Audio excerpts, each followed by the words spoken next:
सोच विचार मीडिया, सोच आपकी, नजरें हमारी। नमस्कार, आप देख रहे सोच विचार मीडिया में। मैं ममता सोनी और आज सोच विचार मीडिया पहुंची है छत्तीसगढ़ राजधानी रायपुर स्थित गुढ़ियारी, जहां छत्तीसगढ़ स्वाभिमान संस्थान के अध्यक्ष जी के घर डॉक्टर उदयभान सिंह जी के घर पहुंचे हैं।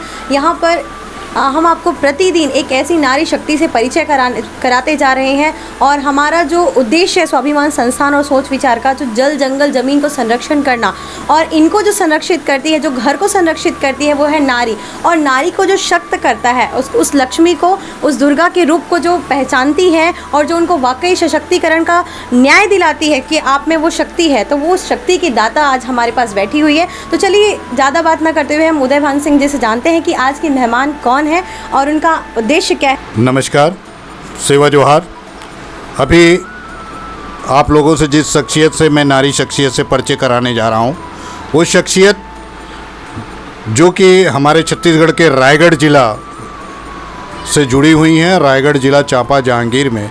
उनकी बहुत सी हम लोगों ने मीडिया में, समाचार में काफ़ी उसमें सुनते रहते हैं, देखते रहते हैं। और जिस तरह से जो बातें आती हैं सामने, आज संजोग से रायपुर राजधानी में हमारे सोच विचार मीडिया के समक्ष आई हैं।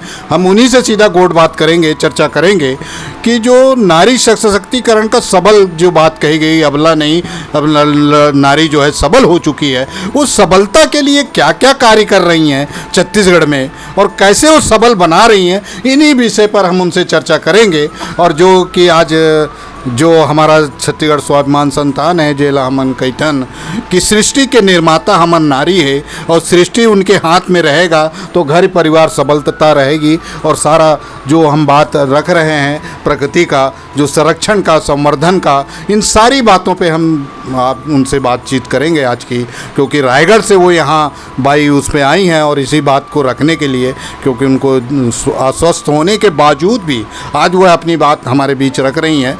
सर्वप्रथम तो आपका यहाँ आने का सोच विचार मीडिया में और स्वाभिमान संस्थान में आपका स्वागत है। सेवा जोहार है। आप सर्वप्रथम हमारे जो देख रहे हैं, सुन रहे हैं सोच विचार मीडिया में, आप पूरा अपना नाम और परिचय बताएं। धन्यवाद। मैं माया दत्ता, रायगढ़ में विजय लक्ष्मी समाज कल्याण समिति, इसके अलावा हमारी 3 और संस्थाएं चलती हैं। श्री बालाजी रिसर्च एवं स्किल डेवलपमेंट फाउंडेशन, नारी सशक्तिकरण केंद्र और एक कंप्यूटर सेंटर। लोगों ने सुना है उनका परिचय। इसमें 5 चीज़ें उन्होंने ले ली है कि टेक्नोलॉजी से लेकर उन्होंने शिक्षा और सारा उसको रखते। मैं इन्हीं विषय पर उनसे सीधा चर्चा करूंगा।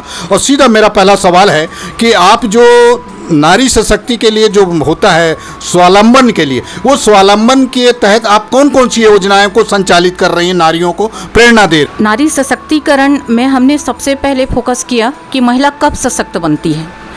महिला तब सशक्त बनेगी जब वो आर्थिक रूप से, सामाजिक रूप से और मानसिक रूप से भी वो सबल हो।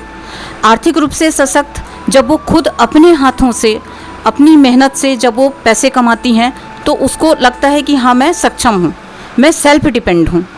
तो महिलाओं को स्वावलंबी बनाने के लिए, सशक्त करने के लिए हमने कई ऐसे आजीविका मूलक कार्यक्रमों का हमने प्रारंभ किया है और इसी के लिए हमने उनको एक सुरक्षित परिवेश में प्रशिक्षण देने के लिए नारी सशक्तिकरण केंद्र खोला है।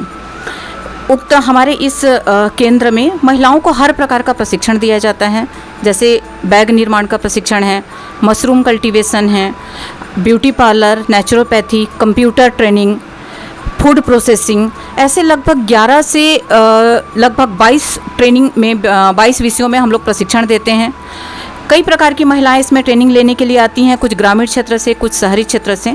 और अभी तक अगर देखा जाए तो लगभग 8,500 महिलाएं वहां से प्रशिक्षण लेके निकल चुकी हैं।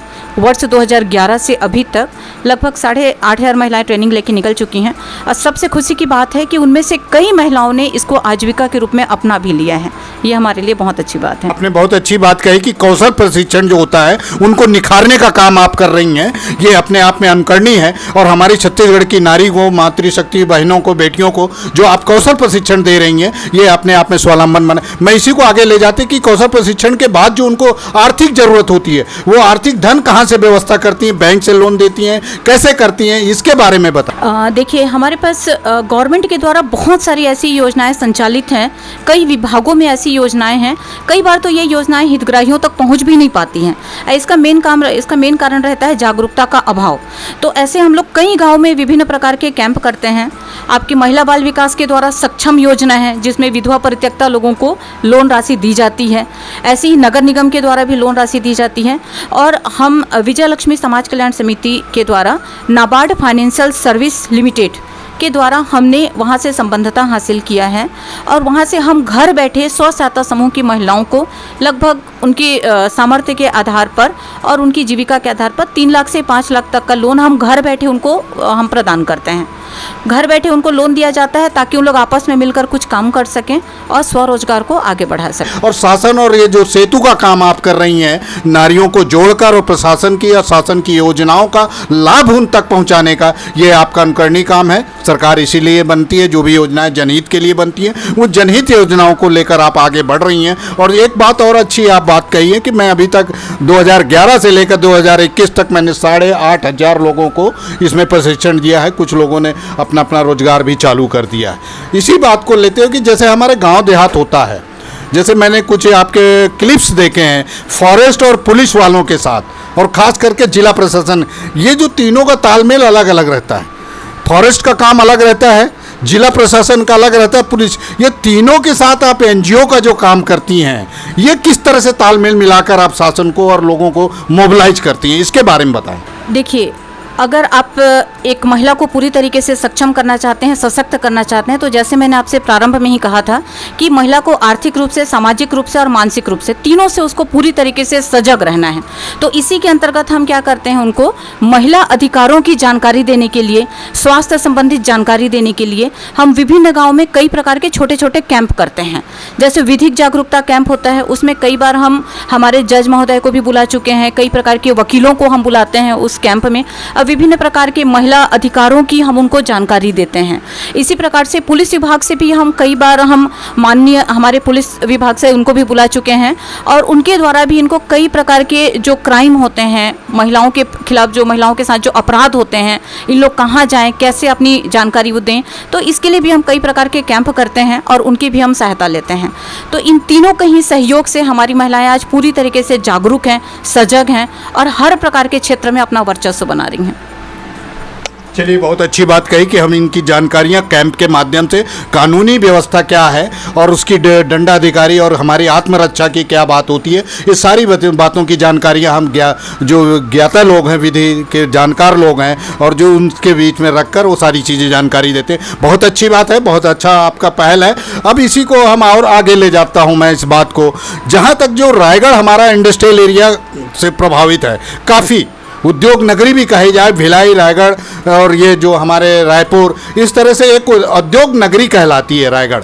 उस उद्योग नगरी में आप लोगों का ये जो कारोबार, घरेलू जो उत्पादन होता है, जिसका आप प्रोडक्ट तैयार करते हैं, ये प्रोडक्ट को आप कहाँ कहाँ खपाती हैं, कैसे इसका बिक्री का क्या व्यवस्था है, इसके बारे में बताएं। देखिए, हम लोगों का ऐसा कुछ कमर्शियल बिजनेस मार्केट नहीं है, लेकिन हमारे ये है कि स्व सहायता समूहों के द्वारा बहुत सारे ऐसे प्रोडक्ट बनाए जाते हैं। जैसे हमारी बहुत सारी महिलाएं हैं, घर बैठे अचार बनाती हैं, पापड़ बनाती हैं, कुछ बैग सिलाई करती हैं।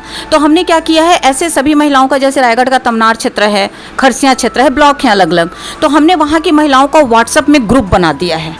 तो ये महिलाएं क्या करती हैं, अपने द्वारा बनाई चीज़ों को उस ग्रुप में डालती हैं। ग्रुप में डालने से क्या होता है, जैसे हम किसी महिला ने उसमें अचार बड़ी पापड़ डाला, तो उस ग्रुप में 256, 300, 350 महिलाएं जुड़ी हुई हैं। तो क्या होता है, कई बार अन्य महिलाओं को भी उस बड़ी पापड़ की आवश्यकता पड़ जाती है।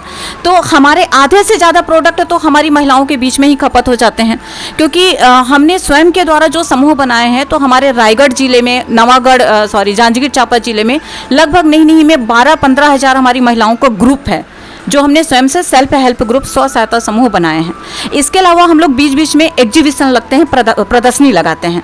उसमें हमारे इंडस्ट्रियल क्षेत्र के भी जो अधिकारी हैं, उनका भरपूर सहयोग रहता है। रायगढ़ के भी कई बड़े आला अधिकारियों का भरपूर सहयोग रहता है, और वहाँ के कुछ जो प्रतिष्ठित व्यवसायी हैं, अधिकारी हैं, उनका भी इसमें भरपूर सहयोग रहता है।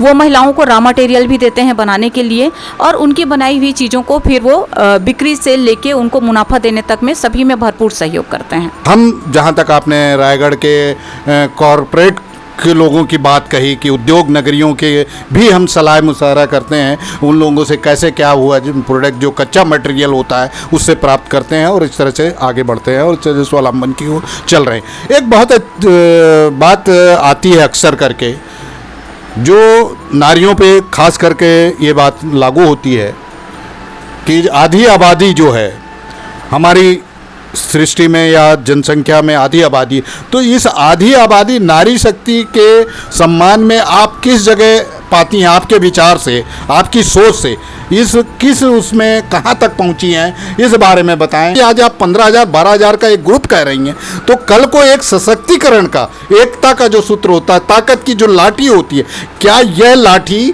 और आगे भविष्य में इस तरह से एकता के लिए, पुरुषार्थ के लिए सभी समय तैयार रहेगी? इस बारे में आपका क्या आकलन है? देखिए, जहाँ भी हम ये बोलते हैं कि हमारे पास इतनी सारी महिलाओं का ग्रुप है, तो वहाँ पे कई बार ऐसा हो जाता है कि कई लोगों को उसमें भी लाभ दिखने लग जाता है कि हम भीड़ का फ़ायदा उठा लें। लेकिन हमने अपने ग्रुप को, अपनी महिलाओं को इस फायदे वाली बात से टोटल अलग रखा है। हमारा मेन काम महिलाओं को आगे बढ़ाना है, उनको सशक्त करना है, न कि उनका लाभ उठवाना है। और इसके लिए हमने महिलाओं को पूरी तरीके से तैयार किया है कि अपने से आपको स्वयं से मेहनत करके कमाना है, स्वयं से आपको अपनी पहचान बनानी है। और पहचान बनाने के लिए लाखों समय लग जाता है, बहुत समय लग जाता है, लेकिन उस पहचान को गंवाने के लिए कई बार क्षण मात्र लगते हैं। इसलिए हमने महिलाओं को मेन एक चीज़ सिखाया है कि इंसानों को पहचानना है, आपको लाभ के लिए, पैसे के लिए आपको भागना नहीं है, उस पैसे को आपको मेहनत करके कमाना है। कई बार हमने देखा है, कितनी भी कोशिश करने के बाद भी सर ने बहुत ही सही कहा है, महिलाओं को वो स्थान, वो मुकाम हासिल नहीं हो पाता है, क्योंकि पुरुष प्रधान क्षेत्र में कई बार ऐसा होता है कि महिलाओं की सफलता रास नहीं आती है। कई बार, मैं ये नहीं बोल रही हूँ कि सभी का है, कई बार ऐसा होता है कि आपको महिला समझकर ये होता है कि आपको कहीं भी लाभ उठाने की कोशिश की जाती है, कभी डरा के, कभी धमका के, कभी ऊंची नीची तरीके से बात करके।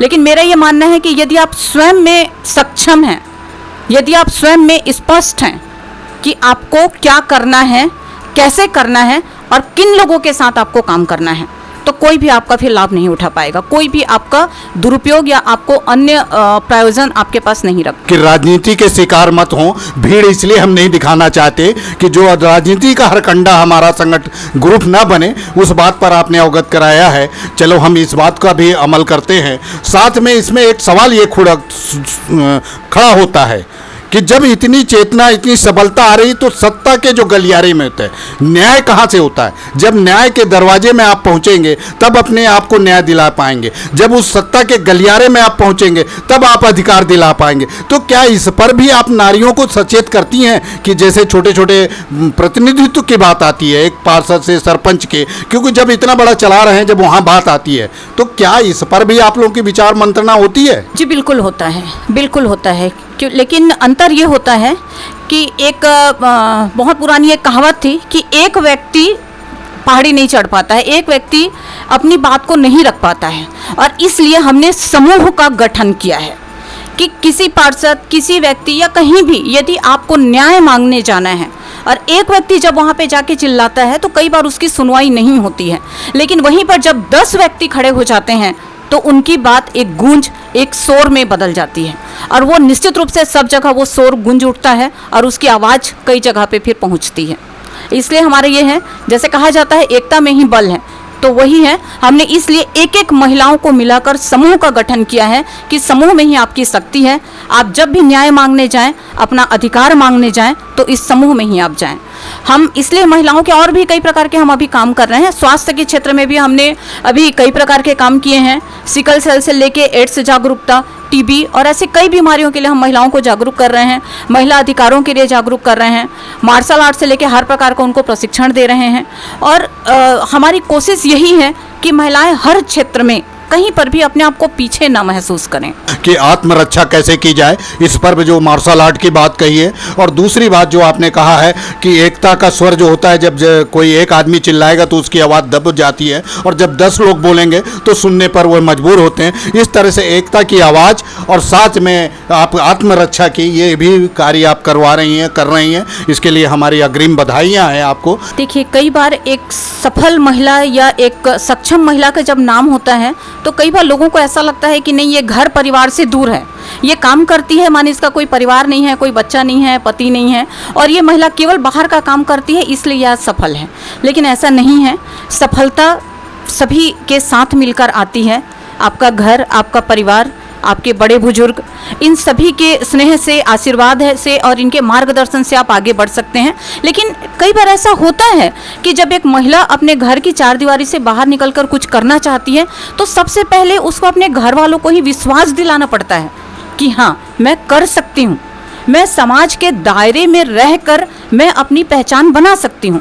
तो सबसे पहले हमको अपने घर परिवार के लोगों को अपना विश्वास दिलाना पड़ता है, और तब तक आपको बहुत अधिक संयम रखने की आवश्यकता होती है। लेकिन जब आप अपनी पहचान बनाना शुरू करती हैं तो आपके घर परिवार वाले भी आपका साथ देते हैं, और उस समय आपकी खुशी और आपकी सफलता दुगनी हो जाती है। तो मेरा आप सबसे वही निवेदन है कि हर महिला स्वयं में आत्मनिर्भर बने, स्वावलंबी बने, खुद की पहचान बनाए, लेकिन अपने परिवार को साथ लेकर। बहुत अच्छी बात कही कि परिवार का विश्वास लेकर हमें आगे बढ़ना है और इसी से हमें सफलता मिलेगी। ये बहुत 16 आना बात सही कही है कि यदि हमारे घर परिवार ही में वो हो तो मन मुटाव तो बात नहीं बनती है। तो घर से ही एक अपनी वो मिलता है आशीर्वाद, और उस आशीर्वाद के तहत काम करनी चाहिए। सुमति से ही सब काम बनता है।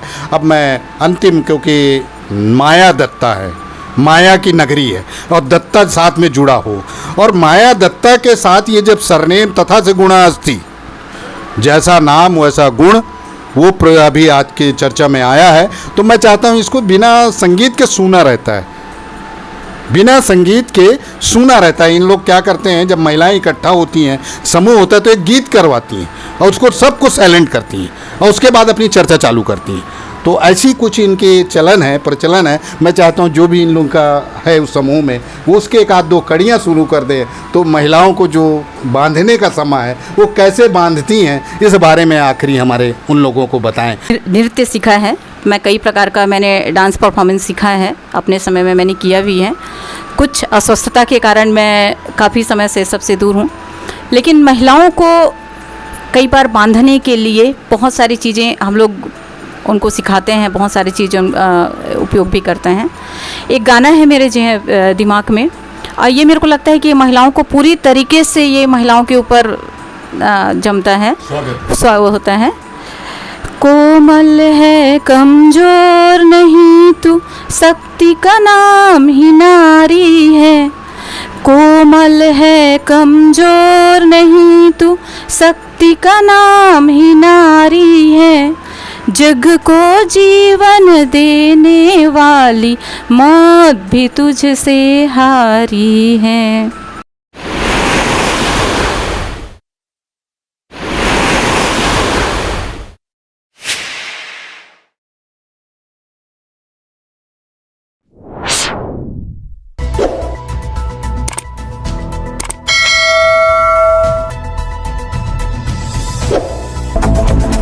सोच विचार मीडिया, सोच आपकी, नजरें हमारी।